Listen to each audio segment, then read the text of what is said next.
Arthur leaned against the railing, the warmth of the ceramic mug pressing into his palms.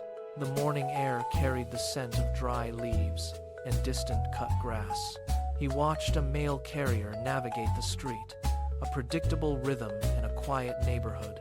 He took one final, lingering sip, set the mug on the railing, and stepped down. His right foot searched for the concrete, but the expected impact never came. The air beneath his heel did not hold. It gave way. He felt a sickening shift in his inner ear.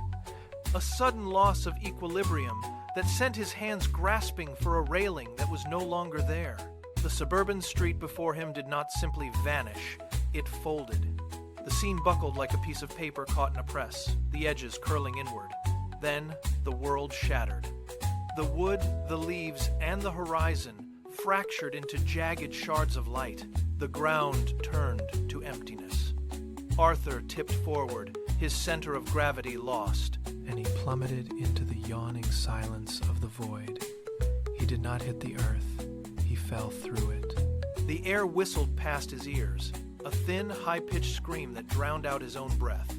Above him, cities hung suspended in the dark, their spires glowing like trapped stars. He tumbled past ships with sails of blue fire, their movement creating ripples in the atmosphere that hummed against his skin. Every time he tried to orient himself, the horizon shifted, spinning into new constellations that defied geometry. He reached out, fingers clawing at the empty space, but there was nothing to anchor him. The sky grew brighter, shifting from void black to a blinding, metallic silver. Below, an ocean stretched infinitely, its surface polished like a mirror. He braced for impact, muscles tensing, eyes squeezed shut as he hit the liquid. There was no pain, no shock of cold. The surface yielded like warm silk, pulling him into a glowing, viscous depths. He sank, his momentum stalling in the heavy, radiant fluid. Bubbles of light drifted upward, and he looked back at the sky he had just fallen through. His lungs still burning from the speed of the descent. He was submerged in a sea that smelled of ozone and ancient static, suspended in a state of absolute, wordless shock. Arthur opened his eyes beneath the silver surface. The liquid glowed with a soft, pulsing rhythm that matched the beating of his own heart.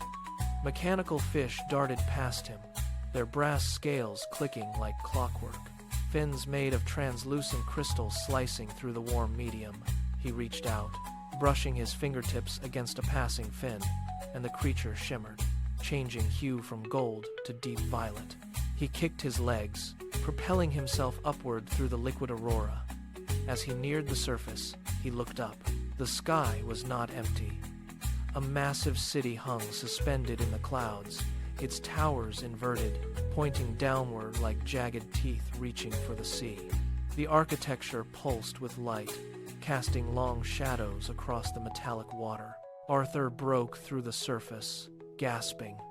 The air felt thin and tasted of sweet static. He treaded water, rotating slowly to take in the horizon.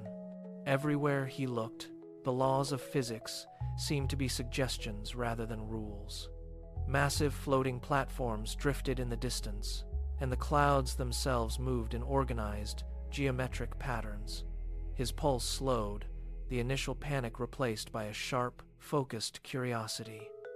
He was no longer falling. He was witnessing a world built of impossible, mechanical beauty.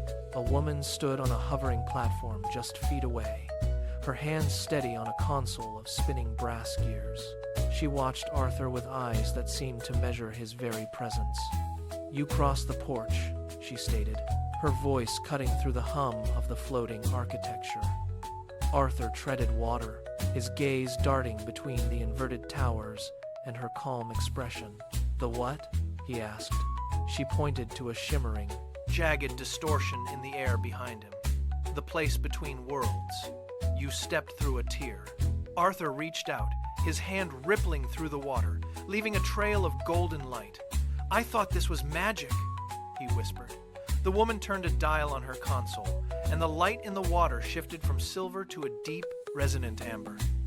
"It is," but we simply learned how to build it. The logic of her words hit him harder than the fall. Before he could process the realization, the water beneath him shuddered. A low, grinding vibration traveled up his spine. The ocean floor, once solid and mirror-like, parted.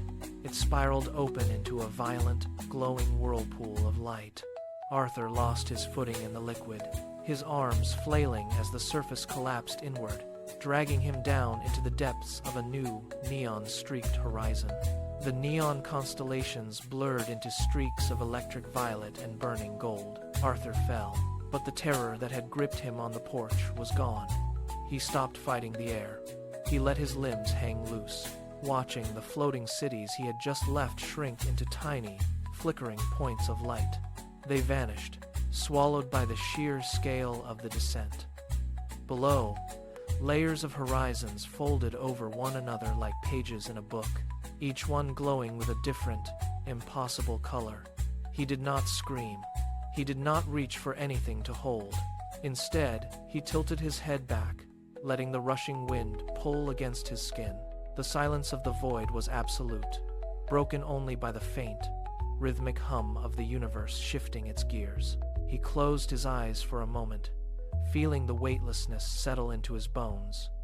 A realization surfaced, clear and cold as mountain water. He had spent his life waiting for a destination, a point on a map to call home. he laughed, a soft sound that vanished instantly into the dark. Home was never a porch, a street, or a city. It was just the last place he had fallen from, a transient spark in an endless, beautiful tumble through the stars. He opened his eyes, focused on the next horizon, and surrendered to the fall.